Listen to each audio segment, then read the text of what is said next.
Okay, this is the last video to finish off this chunky blanket. However you've got to the end of your yarn, I look to my end and I measure 9 times the width. So 1, 2, 3, 4, 5, 6, 7, 8, 9. So I'm not going to have enough to do another row with just that left. So I'm ready to start my last 2 rows when I've got 9 lengths of my project, whatever the size of it is. So right now I've done a larger blanket at 40 inches, but the same applies no matter what your width, what the technique is. So I finish this row going this way. I'll just pull up 1 stitch here. I finish this row into the last stitch here. So normally the process has been we skip this one and go into this one, but in the second last row we don't skip, we go into this first stitch here, and all my loops are just going to be a little bit bigger than I've been doing. So whatever your tension is, these are a little bit bigger than what I've been doing, and you go all the way across, making them a little bit bigger. So if I could fast forward here, I gotta go all the way across to show you the final row. This is the second last row. And the reason they're a bit bigger, as you'll see in the last row, so it doesn't pull on your border, I would say would be the reason. And it leaves it a nice flat edge without it puckering as you pull into it to make your last cast off. So if I was normally knitting, I wouldn't really do this. It would be the same and you would just do a normal knit cast off row. But in the hand knitting, this is I'm doing a little bit bigger.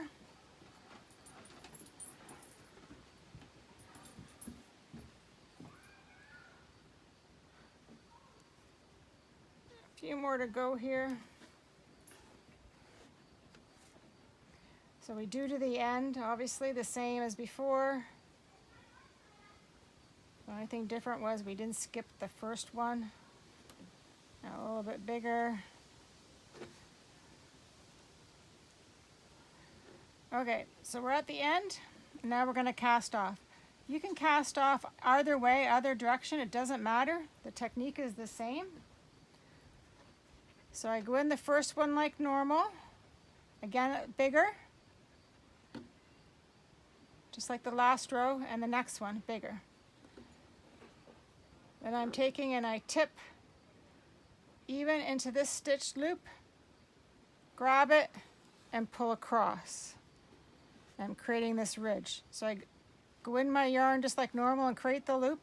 They're bigger though, because I have to pull it back here and pull it across.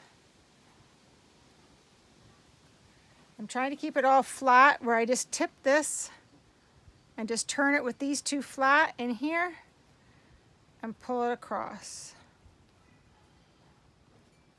So whatever I'm doing, it's all the same and it looks the same and has a nice ridge.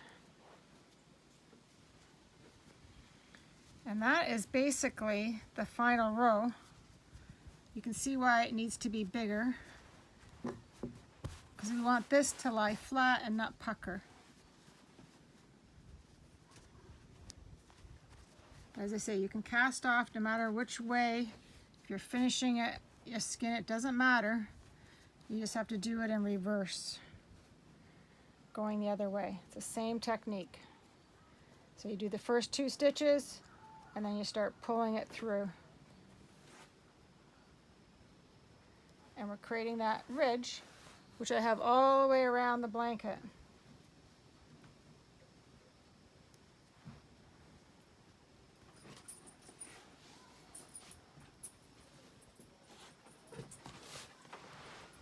Halfway across.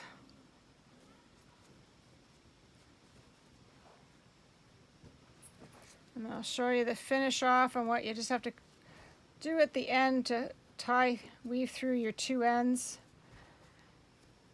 because you would have already joined your ends and sewn up your joins as you went along in your yarn. So it's just the opening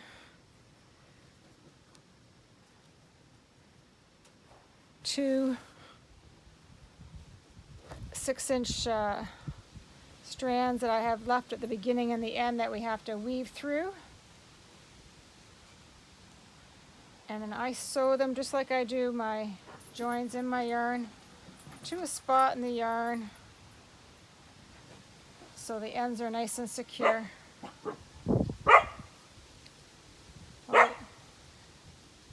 Apologize for my dogs barking.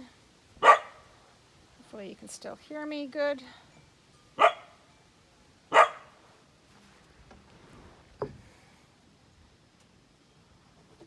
few more here.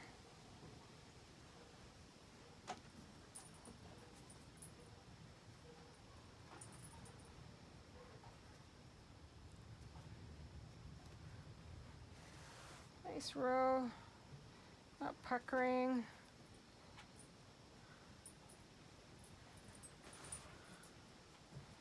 Should be the exact same width, no bigger, no smaller than the rest of your tension. Here we are at the end. I always hope I don't have enough to do another row that I feel like I should pull out and not waste that yarn. Let's see what I got. 1, 2, I probably could do another one. Darn it. Well, anyways, we're gonna end here. I'll grab some scissors.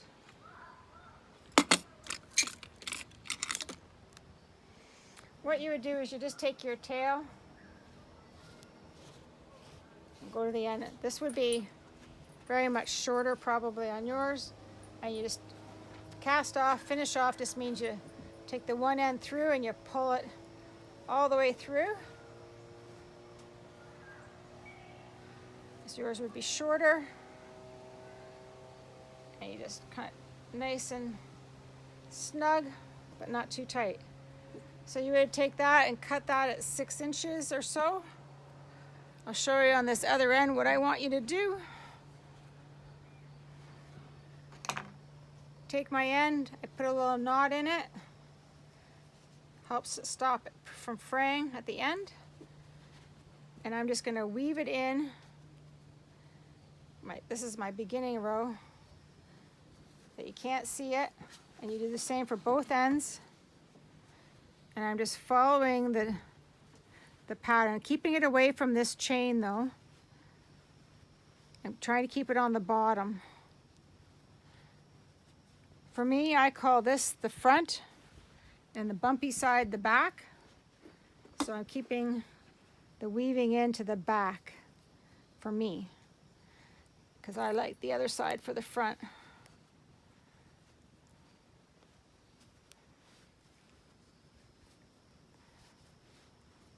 And it's just nice tension, I pull it out so I don't want puckering on my edge there. And then I just take this, I grab my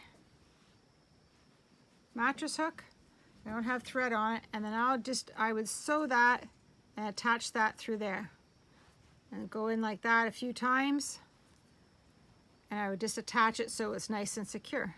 And you do that to your other piece, and you're done. And your chunky blanket is finished. Good luck with your projects. See me on another channel. And the puppies are supervising.